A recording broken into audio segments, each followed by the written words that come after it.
Hello, ladies and gentlemen of the fishing world, and specifically finesse.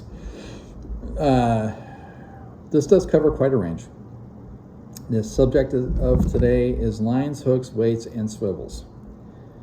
And I got it by category. So lines.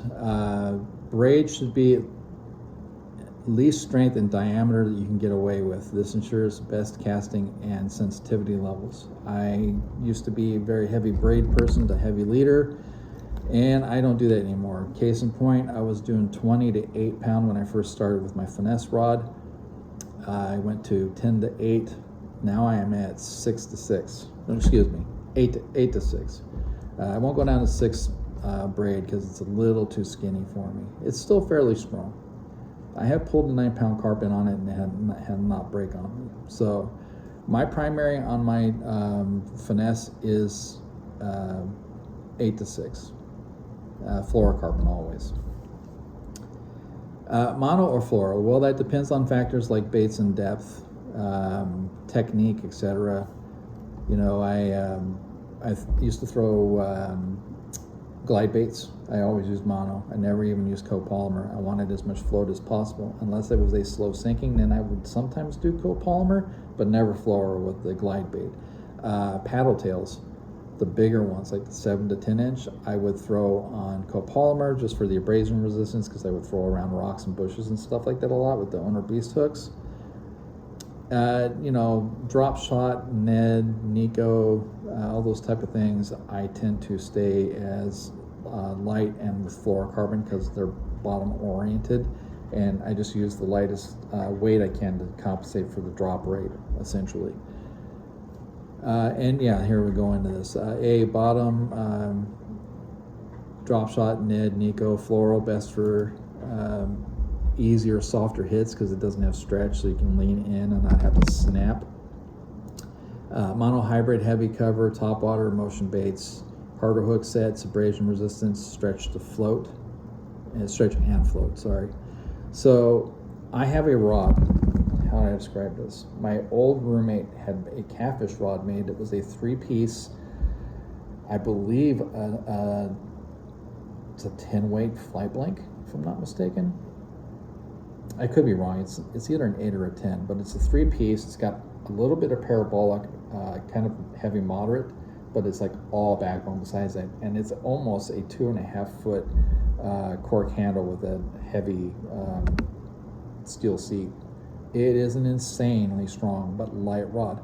I have a Daiwa Revros Daiwa Revros 3000 in a medium retrieve speed.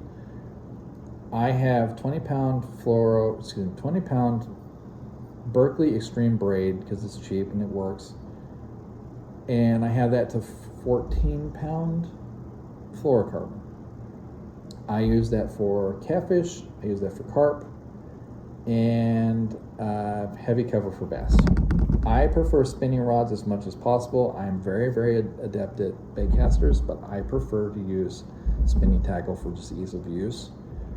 And I'll tell you what, the first time I used it in the toolies at Saguaro and pulled something out, it was better for me than a bait cast because that whole length of that handle was on my forearm and I had that leverage to get them out.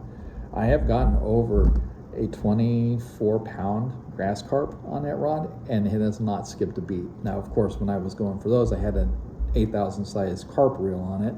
I've since downsized so I could do bass and all the other species, and it's basically a stalker rod for carp anyway, so it's one I walk a lot of shoreline with. Okay, that's that sheet. Hooks, finesse baits, Nico, Ned, wacky rig, drop shot, best lightest heads and light wire hooks. I use Owner Mosquitoes vast majority of the time. For me, it's easier penetration on hook sets, no need to jack the fish, so to speak. And if I have a hook bent out, I replace it. I get a 57 pack for like 18 bucks at Copper State. Same. Weights. Drop shot, teardrop on a clear bottom, best for less snagging. Cylinder for any cover or grass. I mostly use cylinders regardless. I just like them better.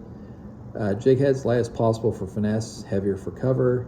I apply that also with bullet weights. I always have a full stock of micro through magnum size rubber stops. I do not use the cloth ones, they suck. And I throw finesse Texas rig, little size 1 cover shots and 4.5 to 6 inch robo worms, and it works phenomenally. And it's a better hook set because it's a smaller hook, smaller gauge, smaller lure. It kind of works pretty good. I do a lot of finesse. I blew my shoulders out really bad glide bait fishing, which is why I do not glide bait fish anymore. I used to have a good rig that I sold along with quite a few baits to Connor Disler, who's over at Copper State. Go check Copper State out. Great dude, by the way. His dad and him are phenomenal. Micro swivels. Finesse use, I use 10 to 14 size micro, 20 to 30 pound rated heat treated. I only use heavy gauge for heavy cover and carp most of the time. When I'm doing weightless bread for carp though, I use a micro 30 pound rated, size 10, and it works pretty good. Micros make for minimal presentation visuality, also increases sensitivity. Smallest hook you can get away with also. I mean, I use size 8s for carp all the time with bread, even they don't see the tackle. It's a big thing for me. I like to interfere with the visibility of anything that will tell them no and they'll go away with. So those are the things I have for that. Hope that's pretty cool.